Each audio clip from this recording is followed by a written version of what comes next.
this is my channel Evolve with Monette. For those of you that are new here, I am a professional intuitive empath, and I like to talk about all kinds of things to help us grow, especially for my fellow empaths. This channel is curated specifically for you. In a world where we like to be all inclusive, and I do too, sometimes it's nice to know that something is specialized for you, and I am just for you. I advocate for you, I am you. I get your struggles because I've had your struggles and I have your struggles. What I will tell you is this: I want to share a bit of information about some of the people that you guys have made project people in your life. Sometimes we are not seeing the full purview of the relationship dynamics that other people have with people that are problematic for us, right? And if you have a long distance relationship, this can be a thing. If you are not in their friendship group and see the way that they treat other people on a daily basis, this can be a thing. And a lot of us usually are rehabbing people that are toxic or unhealthy to some level or degree. But some of us have all had that person that sucked out all the air from the room repeatedly, and they were so unreasonable to deal with. Such a jerk. And you dealt with it and started questioning your worth. And I want to give you a bird's eye view. I want to become the hawk for you and circle around a thing. I wish you could see into their lives about the strife and the drama that they bring to everybody. The fact that they make everybody around them uncomfortable. The fact that maybe they ostracize everybody or go out of their way to make other people feel badly. The fact that they give silent treatments to not just you, but everybody. The fact that they are a terrible human who doesn't really want to grow or see the best in anybody or fulfill their depth or their capacities. They are very comfortable. They're addicted to trauma. They're addicted to their pain. If there's a bad decision to make, they're going to make it again and again and again while they're draining you of your resources, your pep talks, your energy. These are called energy vampires specifically. We all have dealt with energy vampires. I have times because I tell you I freelance for several very popular companies, some of the best in the country, and I also work personally for myself. So when I'm freelancing for my clients, I don't get to filter who I work with like I do personally, because there are clients that I won't take, and there is behavior that I won't take. If I'm being abused by a client, because yes, that can happen. Maybe I'll do a video about that for practitioners, how to stand up for yourself. If people are out of line, I don't give a damn what you're paying me. My time is my time, and it's an invaluable resource to me, and I could care less about your money because there will be another client that values me and respects me too. I don't have to take abuse from you. So I've had a few times where I've had to like deal with that, especially on the lines that I freelance for. And that's a difficult place to be. I am a freelancer. Specifically, I work for myself, so no one can boss me, quote unquote. I don't have any protocol to follow. You create your own protocol. And this is something I had to learn over the years, but I want to apply it here to the people in your life. No one has the right to abuse you or drain you. But I want to teach you how it feels because I have other videos here about it, but sometimes we're not going to go back and watch all of those. Let's talk about it right now because if you got here, you need to know clearly. People that are energy vampires will make you feel tired immediately. You'll get off the phone with them, you'll feel tired. You'll be around them, you'll feel exhausted, feel like you need a nap, feel like you need to take a step back.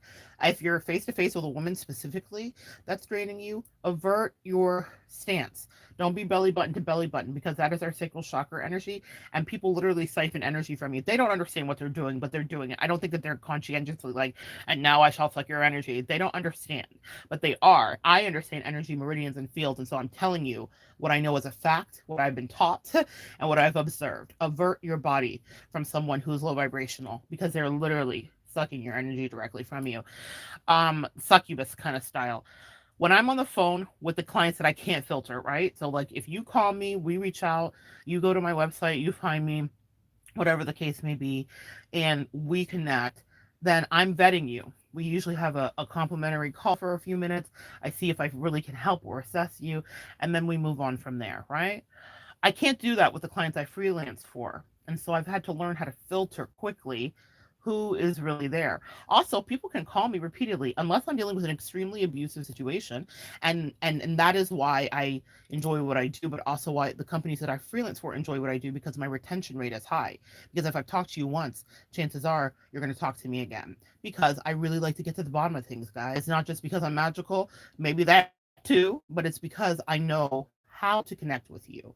And so I have a very high percentage rate in the companies that I freelance for, in the top 5 percentile, real talk. And that's because I'm connecting, but I'm also assessing who's not there to really do work. Sometimes people want different things out of a reading, companionship, a friendship. Sometimes they want, and that's interesting because that's something they're paying for, but sometimes they want different things. But people that are in your daily life, a real energy of draining they can bring if you're not careful. So here's what I've learned. I have not many, but a handful of clients that are vampires. Truly. I'm just gonna call a thing a thing. This is behind the scenes, the real life behind the scenes look at a telephone psychic, right? So what I will tell you is that, what do I do, right? In that moment, unless you're extremely abusive, and like I said, I've only had 2 or 3 clients that I've had to really be like, I don't think we can work together, or you will have to respect me, or whatever. But when the other clients call that are vampires, I will notice I will immediately get sleepy. Maybe I've got about 5 out of the hundreds that I work with weekly. I have about 5 that might repeatedly call, and they don't really want a reading. What they want is to siphon my good, juicy empath energy. You have the same thing if you're listening. Okay. Don't underestimate your power. Now, here's how this is affecting you. I'm teaching you about this because I want you to understand how people drain you. I could have just had the best espresso, and guys, I invest in the best. So when I'm having a good espresso, it is the best. I could have a double shot because I have usually no less than that. And so I could have the best coffee. I could have had a full night's sleep. I could be well rested. I could have had exercise. I could have been out by the lake. I could have been in the sunshine. And then I hop on with clients in the afternoon. And if a vampire calls, immediately it's like I check out. Now I'm in the reading, I'm communicating with them, but I'm immediately feeling weary. Not just weary, almost like I was hit with a tranquilizer dart. I will describe it like this. When I first was discovering I had a gluten allergy, when I would eat bread after lunch, I would immediately be sleepy. Like at my desk, I would just like want to pass out when I was in corporate America. And that's what made me go get tested, because I'm like, why do I feel like a bear that was shot with a tranquilizer dart? And the allergist said this is specifically a feeling for people that have gluten allergies. They can't process it. And one of the things, aside from it hurting your stomach or causing blood and all the rest of it, is you have a gluten intolerance, you will feel so immediately sleepy. So I learned to gauge an allergy actually and relate it to spirituality in real life. So when I have an energy vampire friend or a client, I will immediately not be able to stay awake. Okay. It doesn't mean, and that's before I dealt with all my sleep issues and sleep apnea and all that stuff. So there are times where I definitely was a bit of a narcolep, right? In my earlier days, I have some friends that can attest to that. But after I started dealing with it and treating it and getting healthier and all that stuff, that was no longer an issue. Now this is a real thing, and it's not just like conjecture. I notice it. So what I want you to do is start paying attention to the people that make you feel that kind of weary. Now, let's say you don't feel the weariness. Maybe that's not a way, but I can say that after talking to a lot of practitioners and other empaths like yourselves, that is something that about 95% feedback that we all relate to, that feeling of having someone that drains us. Now, what will happen is this: you got to be careful. When we have long-term relationships, people become insidious. You don't notice it. I didn't realize how draining some people were in my life. I cut them out. I may have been irritated. I may have known that they didn't reciprocally give. I knew that they didn't care about me or how I lived. They cared about how I bettered their life with my great advice. And they felt entitled to that. And they were demanding of it. I need to see you. I need to talk to you. I need this. I need that. And even if they weren't that way, they were draining me still in different ways. And I had to cut them out. There were a few big cancers that I cut out in the last few years, about three of them. And I realized in their absence how they activated subconsciously fears for me because they had low vibrational thoughts about me. They weren't sharing it out loud or verbally. I'm a psycho. I heard it. I felt it internally. And you guys do the same thing too. So even if it's not them draining or physically making you tired, you're understanding that they may not wish the best for you. And you're internalizing that subconsciously, and it may be stymieing some of your growth. What I want to get back to is the beginning point. They are like this with other people in their lives. And that's something that you need to know. And it's something that we overlook because we get so invested in the Captain Save-A-Ho role, right? We put on our capes and we tight, super tight, and we fly out into the darkest of nights with these crazy vampires. And we think that we're going to save their lives when they want to take ours. They're jealous of our life. They're jealous of our happiness. They're jealous of what they perceive as Pollyanna glee. And they want you to be as down bad as them. They want to bring you to your knees. They will never say it out loud. And that's the thing. Forget about what people say with their mouth. Watch their actions. Someone that loves you will demonstrate it. Someone that doesn't will demonstrate it. Respect is something that's shown in actions. That's a powerful lesson I learned with my husband, a Capricorn, whose primary love language is acts of service. His love language is not my love language. Mine is words of affirmation. That's why I come here to love you guys through words and show you life through my eyes. That's how I love you guys. But he loves me through actions. And I learned probably one of the most powerful lessons. In order to gauge some of those vampires around me, I watched their actions because they were really good at speaking to me beautifully. What does the meme say? Talk to me nice. Talk to me nicely. Talk to me sweet. People knew how to talk to me sweet, and they knew that they could cripple me and bring me defeat because while they were talking to me sweet, their actions were wishing death on me. And in some of my powerful lessons and some of the things that I got to see, I actually had someone link up with someone who represented death actually and wanted death for me. You see? You guys have seen me battle it, guys. People really will look right in your eyes with the sweetest of lies. And they'll even sing that little George Michael song, I'm never gonna dance again.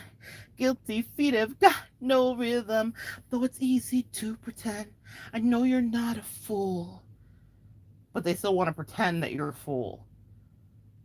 And all that time, your angels are taking you to school, the school of life. Pay attention to the people that don't treat you right. Forget about what they're saying when their eyes are bright and they're lying in your face. Also, message, pay attention to the other people's face they lie to. Because the same way they treat them is the same way they'll treat you. You will never be an exception to that rule. Some of us sweet empaths in the beginning phases of understanding humanity like to kid ourselves that that person will never do that to me. Oh, yes, they will, and they do, and they are. In you, I'm here to create a raised vibration and awareness in you. One, gauge how you feel. Are you tired when you're on the phone with them? Do you feel exhausted? Do you need to recharge?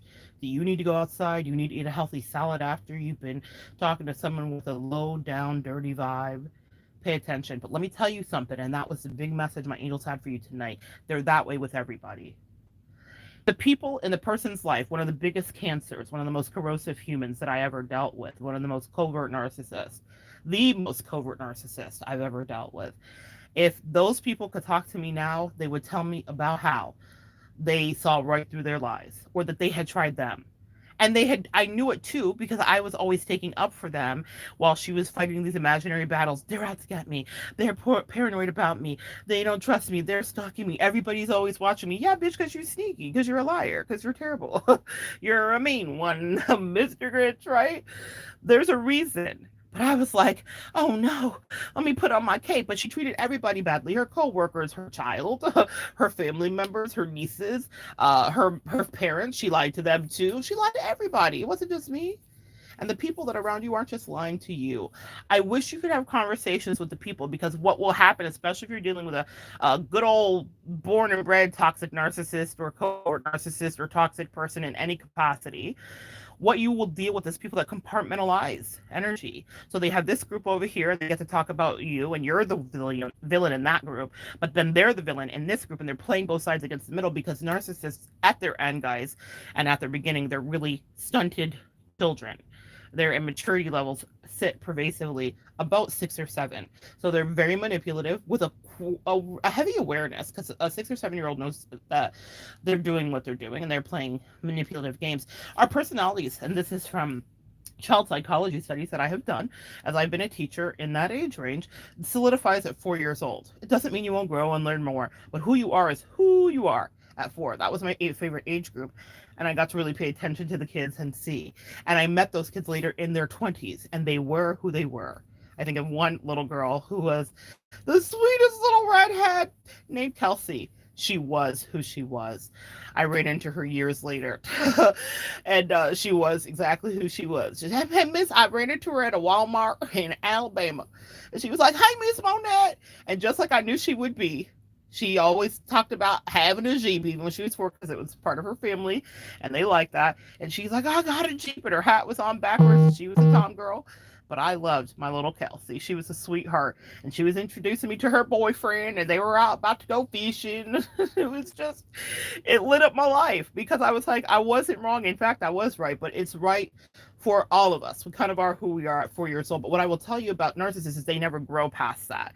Kelsey grew into a young woman, and she lived her life and put on a prom dress when she would take off her tackle and bait and all that stuff. But what I want to tell you is this, is that people that are around you that are toxic sometimes are stunted in their maturity level.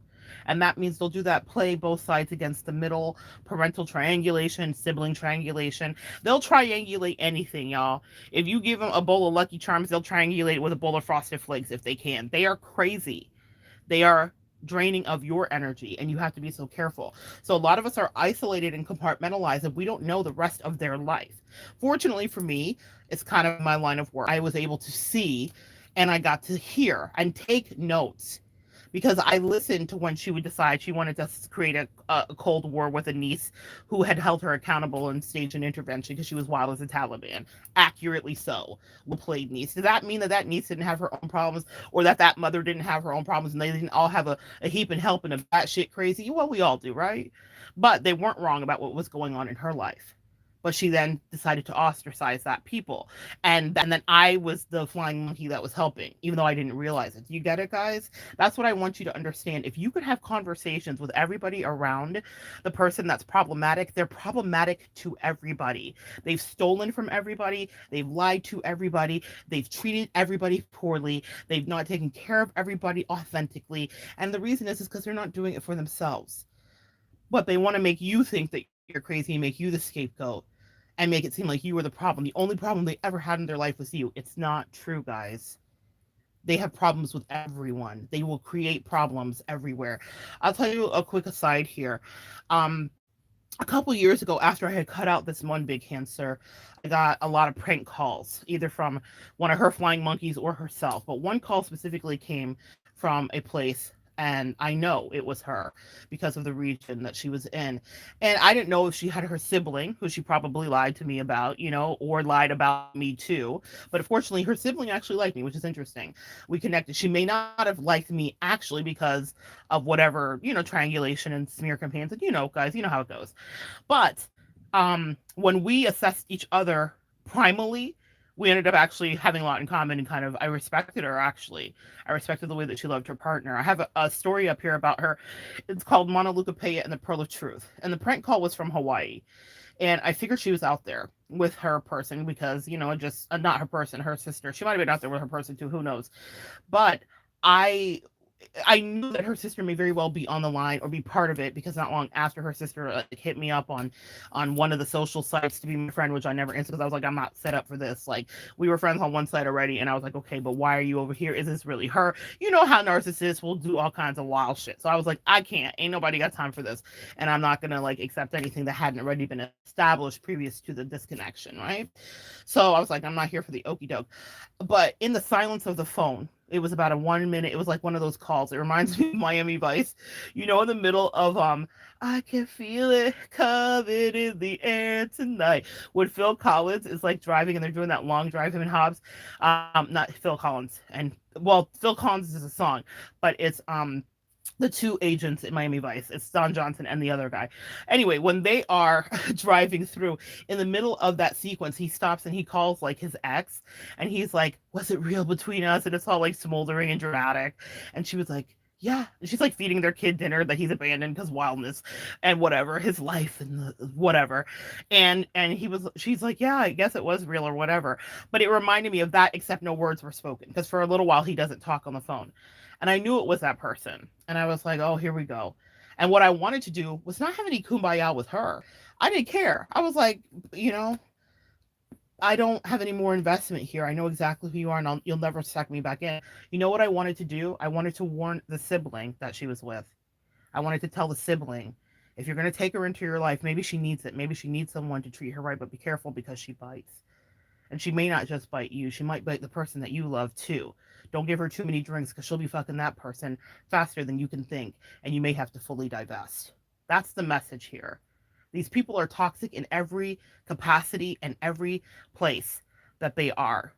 That sister was wildly territorial and jealous over her wife, and rightfully so, and loved her, and whatever the case may be. I actually really loved their relationship. I thought it was beautiful. I love it. When I say wildly possessive, I don't mean it in a toxic way. They had a long-term love story and it played out. They got married. It was lovely, but but her sibling, the covert narcissist, was toxic in every way.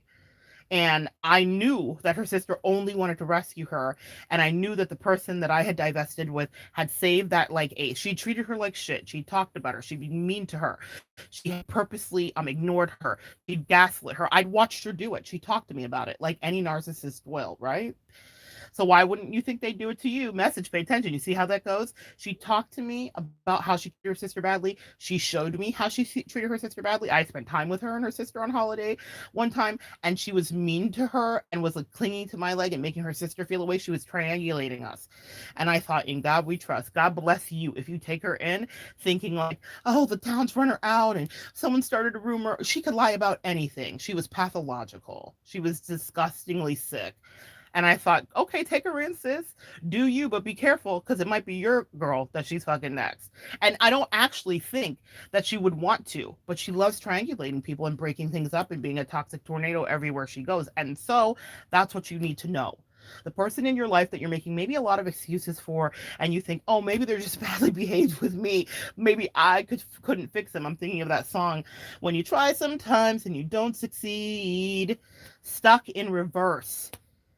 I will try to fix you. That's what we've done, empath, when we're trying to fix people that were not fixable. That person will be an agent of chaos until she gets her shit together in every realm that she goes into.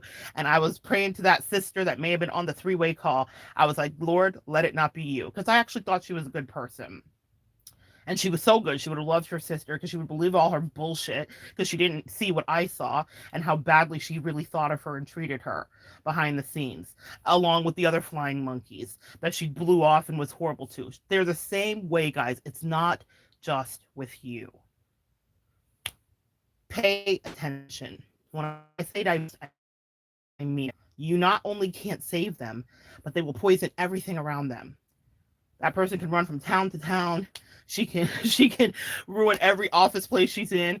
She can try to advise people how to raise their children, though she didn't take any interest in hers when she didn't want to. She was toxic through and through. When it was convenient for her, I guess she did, but not when someone else was paying her attention, because we all have our ticks. And unfortunately, that was hers. Pay attention to the person in your life that's the vampire. What is theirs? And let me tell you something. The only problem they have is not with you. I've had other narcissists be like, I've never had this much trouble with anybody in my life. It's just you. Is it? It's because I was holding them accountable, because I am people's mirror, because it's just the work I do. That doesn't mean that people don't come into my life and hold me accountable. They do.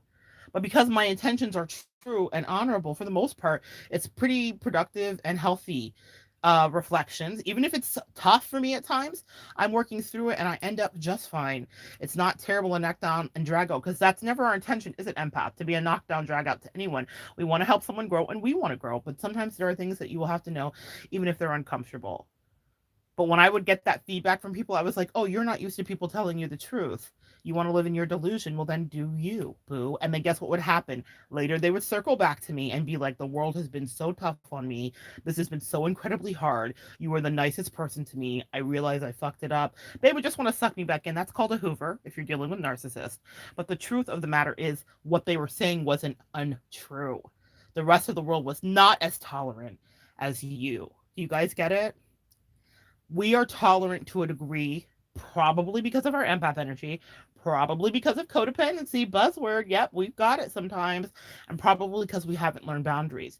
So, what the experience that people get in relationships with us is this is the reason that they want to hoover you back so bad. They will never have it again.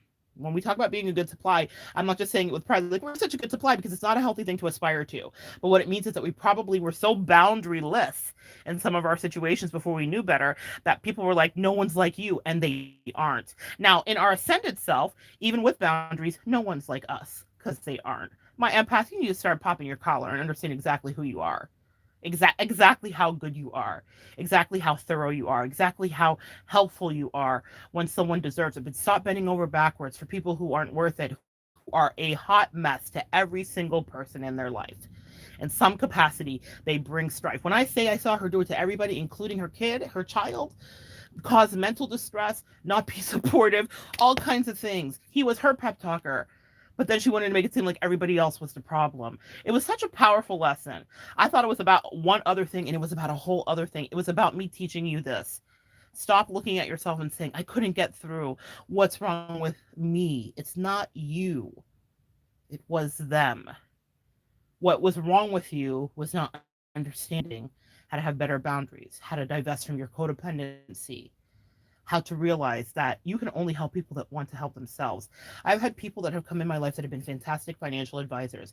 They didn't put a penny in my pocket.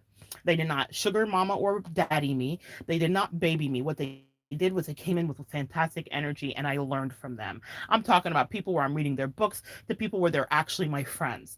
And I raised my vibration to match them, not because they said I had to be around them, not because it was a requirement, but because I decided that I wanted to aspire to something different.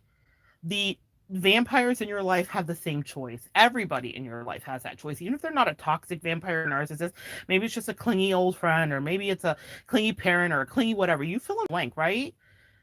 We can change and we can restructure our life, but we have to do it because we want to. Some of us try to literally drag someone along and change them, and they don't want to do any of the work. Then it's all left up to you. In a moment of crisis, when they're tested and they love making every wrong decision repeatedly, God could have the biggest green sign that's like, go here. And they're like, I'm going to go over there. I hate green. I hate God's messages. This is stupid. I don't care. We spend so much time investing into people that are like that, and then they don't have our back and we're like, what happened? It's because we didn't ever let them do the work or the heavy lifting. Energy vampires don't want to actually fix your problems. They just want you to listen to them ad nauseum. They don't actually want to change anything in their life. When the people, about 8 years ago, when God shifted and started putting people in my life, they were like, hey, here's how you get your financial life, and here's how you get your physical life. I had resistance and reluctance because these were places that I was stuck. I was around other people that were low vibrational, that were stuck in the muck, that didn't want to do anything. I was scared to ascend because I didn't want to outshine them. All the weird stuff we have that goes on in our head, right?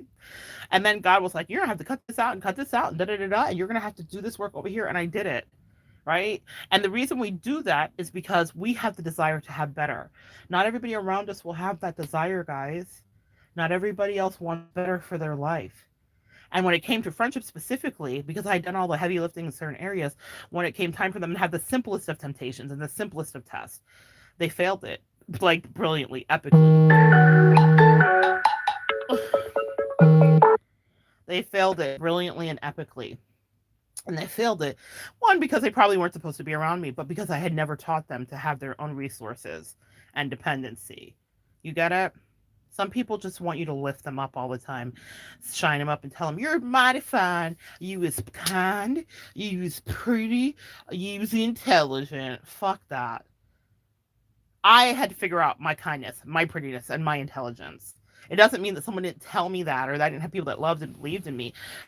They didn't drag me along into financial independency or health independency or any of that.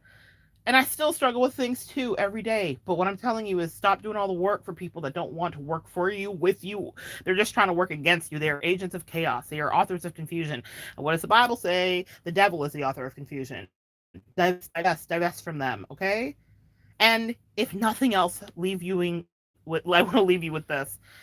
If you were to talk to every person in their life and you were able to like corner each person privately and have a conversation, they would tell you a way that that person tried them too, just like they tried you. And that's what everyone's not saying, because now everyone's going to get into a big room of the person that's your biggest, thorn in the side, your biggest energy vampire that takes you for the biggest, wildest rides of lies. You're not all going to get to be in one room together, but oh, if you could, you would see that they treat everyone not good. Actually, not you. It's you. You're not the problem, empath. That's what I'm saying. That much is true. But you are the solution. Because when you walk away, the others do too. We are the leaders.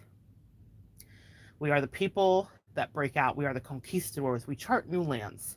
We beat back the bush with our machete and we create a new path. People get complacent and they deal with the aftermath of the tornadoes and the Tasmanian devils that are energy vampires in their life. But we come in and we shine bright and we show them there's a better way. And it is never to stick and stay, because in the end, it will be you that's crazy. Us leaving is the best thing you can do for someone that needs real healing. Either they're going to do the healing because they're going to reflect and realize, like, wow, one person that actually dealt with my bullshit is not dealing with it anymore. The one person, because we're usually one person in many people's lives that deals with their bullshit. And when we walk out the door, everybody else is like, what the fuck am I here for? They're horrible. They're terrible people. They always have been. They're a liar. The person I was dealing with would brag about how she would like call into jobs and say the people that she loved had died from cancer. Like, who does shit like that, man? It's crazy. And so when I left, I was like, bye, baby. I'll believe you here right in your mess. And it was okay. I divested. I feel no ways about it. And a lot of other people did after I did too. It happens. When I left the cult, the same thing happened. Sometimes you have to be the one that everybody's like, no, you're the one that's crazy. Okay. And then later they call you. They're like, girl, you were right the whole time. Uh-huh. People will try to beat you into submission so that you think you're wrong because what they're doing is a bag of bullshit. And you're not wrong.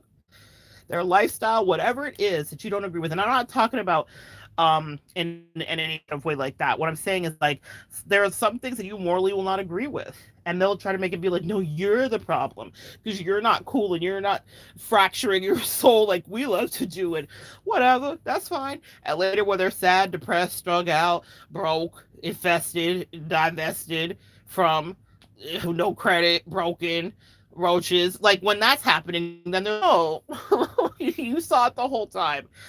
And the last message is they would have wanted you to be in that slime right with them. I think of Nickelodeon, whenever slime with the green slime, that's what they wanted. They wanted you to be right there with them. And because you said, oh, she thinks she's so much better than us. She doesn't trust us. She doesn't believe us. She's a loser. Really? Take a look at those people that thought you were a loser because you were like, I'm not playing these reindeer games with you. What is their life doing right now?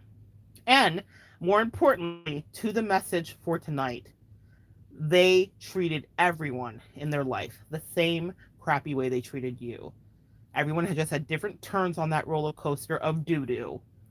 And they all tried to have riders ride 4 cards apart so no one could see the other one's heart breaking or the other person's bank account being taken or the other scam being run or the other person badly advising someone is their son. It is a mess. Divest, divest, divest. And trust your instinct, empath. If you feel like someone's weird and acting funny and you back up, but you don't explain it fully, you did the right thing. That's your instinct speaking. That's your internal Gemini cricket. That's your interlocutor. You heard it and you obeyed it. Later, it will be shown to you why you did what you had to do. The craziness will be shown, the silent addiction will be shown, the crazy lifestyle that they're in that's crazy and potentially dangerous for them will be shown. It will all be revealed. But sometimes you'll just have to go on that hill. You don't die alone, you live. Another day. It's not your time to go. And then the people that were looking at you crazy will look to you and know. Whether they ever say it to you or not, they'll be like, wow, she was right the whole time. Yeah, the whole time. I knew. And you do too. Trust yourself, empath. Like, I trust you. I believe in you, and you're going to get better at this. And a lot of you already have. A lot of you have already divested. For those of you that have, high five, my loves. For those of you that are considering it, I'm sending you love. For those of you that are just having the realization, wake up. All right, guys, so good to share some energy with you. Come back and join me. Hey, Sunflower Eyes, love you so much. All right, guys, come back and join me next time, and we'll continue to evolve together.